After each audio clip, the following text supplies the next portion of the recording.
Ever get that feeling? Like you're just drowning in articles and research papers, and you just wish you could, like, pull out the good stuff, the core ideas, without having to wade through all the extra. Yeah, I feel that. Information overload is real. Well, welcome to the Deep Dive, where we do that for you. Today, we're diving deep into some pretty insightful work, I think, by L.D. Fink.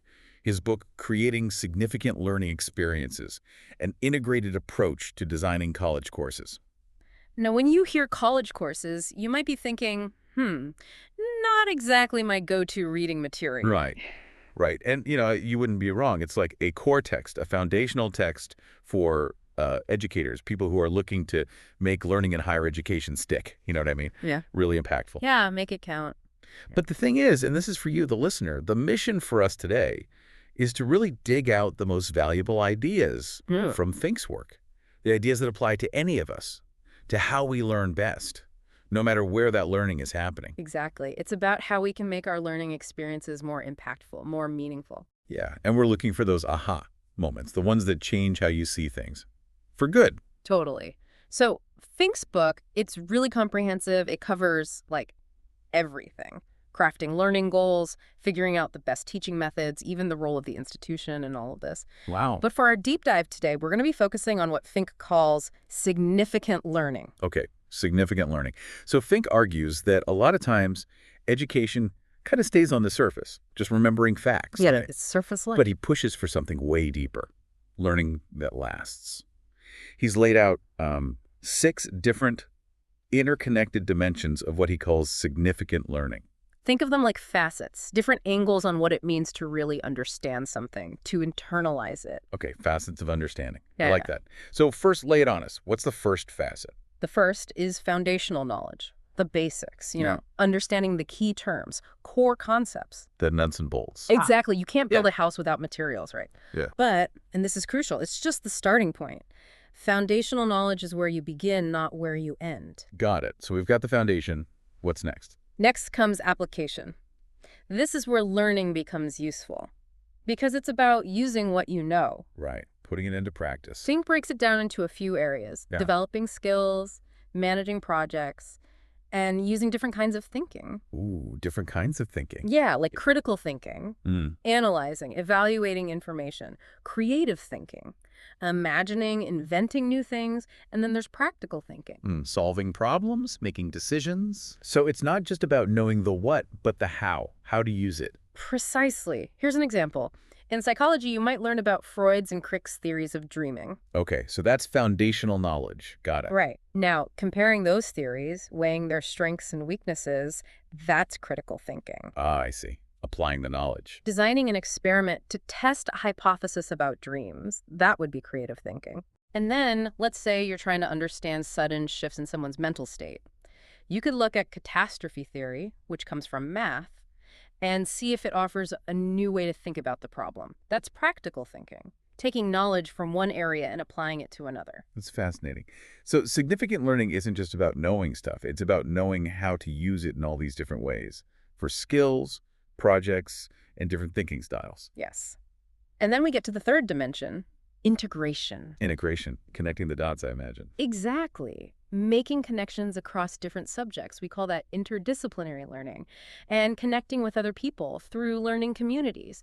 And seeing how your learning connects to other parts of your life. So it's like zooming out, getting that bigger picture, right? Exactly. And seeing things from multiple perspectives, which I know is important to you, the listener. You're clearly someone who's actively seeking out different viewpoints. That's true. Okay, so integration is about making those connections, bridging the gaps between ideas. Like how understanding history might change how you see current events. Or using problem-solving skills you learned at work to tackle a personal challenge. Exactly. Significant learning helps you build bridges between different areas of knowledge and different areas of life. And our fourth dimension, this one seems a little unexpected in an academic context. The human dimension. Right. This dimension is about learning about yourself and learning about others. Self-discovery through learning. It is. It's about gaining a deeper understanding of your own beliefs and values, especially in relation to other people. Seeing yourself in a new light because of what you're learning. Yeah. And it's about developing those social skills, those abilities to work with others. Interesting. So how does, an academic subject do that, teach you about yourself? Well, think about it. Studying different cultures can really challenge your own assumptions. Yeah. It helps you see the world through other people's eyes. Oh, that makes sense. Or reflecting on historical events, how they impacted individuals, that can really foster empathy. I see what you mean. It's not just about your head. It's about your heart, too. And that's the key takeaway here. Significant learning isn't just about growing intellectually, it also contributes to your personal and social development. Okay, on to dimension number 5, caring. Now, this doesn't just sound like understanding something intellectually, right? Right, it's more than that. It's Yeah. about developing new interests, feelings, and values, getting really excited about a topic. Passion. Yes, becoming genuinely curious, and really valuing the learning process itself, that spark, the one that makes you want to keep exploring. So it's that shift from I have to learn this to I want to learn this. Exactly. Think about a time you were totally absorbed in a new hobby or a new subject. It probably wasn't just about memorizing facts. You were genuinely interested. Yeah, you're right. That's what caring and learning is all about. It's about that shift from obligation to real engagement, that excitement to learn more. And that, for you, the listener, means that significant learning can light up a lifelong passion for knowledge and discovery. And finally, the 6th dimension. This one I think is going to resonate with our listeners who want to, learn quickly and thoroughly, learning how to learn. Absolutely. This is all about becoming a better, more strategic learner. Okay, so like learning hacks. In a way, yeah. It's about understanding how knowledge is made and validated in different fields. We call that the inquiry piece. And becoming a self-directed learner, someone who can identify what they need to learn, plan their approach, and reflect on their progress. So taking control of your own learning journey. Exactly. You develop those skills to learn more effectively in any situation. Knowing your learning style, finding reliable information, being able to assess your own understanding. These are all key aspects of learning how to learn. So the big takeaway is significant learning equips you to be a lifelong learner. You become self-sufficient, independent. Precisely. Okay, now we've got these 6 dimensions laid out, but they don't just exist in isolation, right? No, not at all. Fink is really clear about that. These dimensions, they all interact. They work together. The more you can weave them together into a learning experience, the more profound and lasting the impact. It creates this synergy, like the whole is greater than the sum of its parts, kind of like baking a cake. Each ingredient has its own purpose, but it's how they come together that makes it delicious. I like that analogy. Now, Fink, having laid out all this, he then turns his attention to how traditional teaching in higher ed stacks up. Okay, and how's it looking? Well, he points out that faculty, professors, they often have really great goals for their students. Like they want them to learn critical thinking, problem solving, those sorts of things. But their main way of teaching, Let me guess. lecturing. You got it. And the research backs this up. Studies from way back, like the 1980s and even the late 90s, show that lecturing was the dominant teaching style for like the vast majority of college professors. Interesting. So what's the issue with that? Is lecturing really that bad? Well, the research that Fink points to suggests that many students, even after years of higher education, they only show like moderate improvement in those critical thinking skills, the ones the faculty say they value. Oh, so despite all the lectures, they're not getting that much better at critical thinking. Yeah. And what's even more worrying, some studies show a decline in students' motivation to learn and their openness to different perspectives by the time they graduate. That's kind of alarming. I mean, shouldn't it be the opposite? Shouldn't they be more motivated and more open-minded? Exactly. There's a real disconnect. Faculty say they want their students to reach these higher levels of learning, but their methods aren't necessarily the most effective way to get them there. It's like wanting to build a skyscraper with tools meant for a one-story house. I get it. The tools and the goal don't quite match up. Right. The desired outcome and the chosen approach are misaligned. Okay, so then what's the solution? How do we fix this mismatch? This is where Fink proposes a pretty fundamental shift, moving away from what he calls a content-centered approach to a learning-centered approach. Okay, a big shift. Content-centered to learning-centered. Can you unpack that a bit for our listeners? What exactly does that mean? Sure. In a content-centered approach, the main focus is on the information, what needs to be covered. The syllabus becomes a checklist, tick the boxes, move on. Right, cover all the material. But in a learning-centered approach, the focus shifts.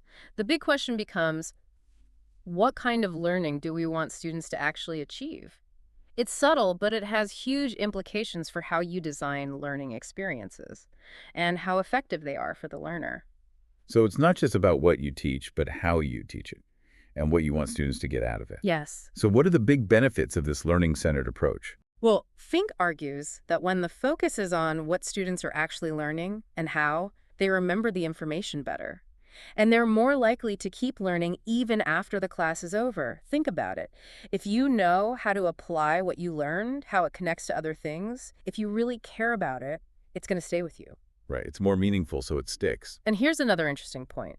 Fink says that when you ask educators about their real hopes for their students, their dreams, they almost always describe these dimensions of significant learning. Really? They talk about wanting their students to be able to think critically in their everyday lives, to connect what they learn to the world around them, to be knowledgeable and compassionate. Those are big goals. They are, and they go way beyond just memorizing facts for a test. Okay, so how do we actually make this shift? How do we bridge the gap between these hopes and the reality of learning experiences? Well, Fink introduces this concept of integrated course design. Integrated course design. Yeah, it's a practical framework for creating learning experiences that lead to significant learning. And while he's talking about college courses, I think a lot of this applies to any kind of learning, right? Absolutely. It's a way to think about how to design any learning experience. So what is integrated course design in a nutshell? It's a model for intentionally connecting all the parts of a learning experience to make sure they work together toward clear goals. Okay, intentionally connecting the parts. So what are those parts? What do we need to be thinking about? Well, first, there are the situational factors, the context. Who are the learners? What are their backgrounds? What resources are available? Right, the who, what, and where of learning. Then you need clear learning goals, ones that are based on those 6 dimensions of significant learning we talked about. Okay, so goals that go beyond just knowing the material. Exactly. Then you need to choose teaching and learning activities that are specifically designed to help people reach those goals. So activities that are actually effective. Yes. And finally, you need feedback and assessment. But not just to measure learning. It should also provide useful information to both the learner and the teacher. So assessment that helps you improve, not just gives you a grade. Exactly. And Fink really emphasizes that the real magic happens when you connect all these pieces together. Yes. It's not enough to just have interesting activities. They need to be tied to the learning goals. And assessment shouldn't just be about grades. It should give meaningful feedback. Help learners understand where they are and how to get better. Right. It's all about making those connections. Like if you do a hands-on activity, it's more impactful if you take time to reflect on it afterward. And assessment is more meaningful if you have a chance to assess yourself. Right. Understanding this framework can be really helpful, even if you're not designing courses. Yeah, I can see that. Yeah. It's a way to analyze any learning experience, right? Right. Exactly. A workshop, a training program, even if you're just learning something on your own, you can look at it and see if all the pieces are working together to help you achieve significant learning. And then you can identify areas to improve so you get more out of the experience, more of those aha moments. Exactly. So, as we wrap up our deep dive into Fink's work, the key message that really stands out is true learning isn't just about absorbing information. It's about being able to use it, to see the connections, to understand why it matters to you, to really engage with the material, and to keep learning throughout your life. And that leads to a really important question for you, the listener. Think about a learning experience you had in the past, maybe a course, a project, or something you taught yourself. Look at it through the lens of these 6 dimensions. What kind of learning actually happened? And knowing what you know now, what might have made that experience even more impactful, more meaningful? That's a fantastic question to ponder. Thank you so much for joining us on this deep dive today. We've been exploring these ideas through the lens of higher education. But those core principles of significant learning, those apply to any learning journey. To anything you want to learn. So we encourage you to think about how these ideas resonate with your own experiences and your goals. If you want to go deeper, Fink's book, Creating Significant Learning Experiences, is a great resource. And there are tons of other resources out there about active learning and instructional design. Ultimately, understanding how we learn best, that's a lifelong journey, and it's worth it. Definitely worth it. Thanks for listening.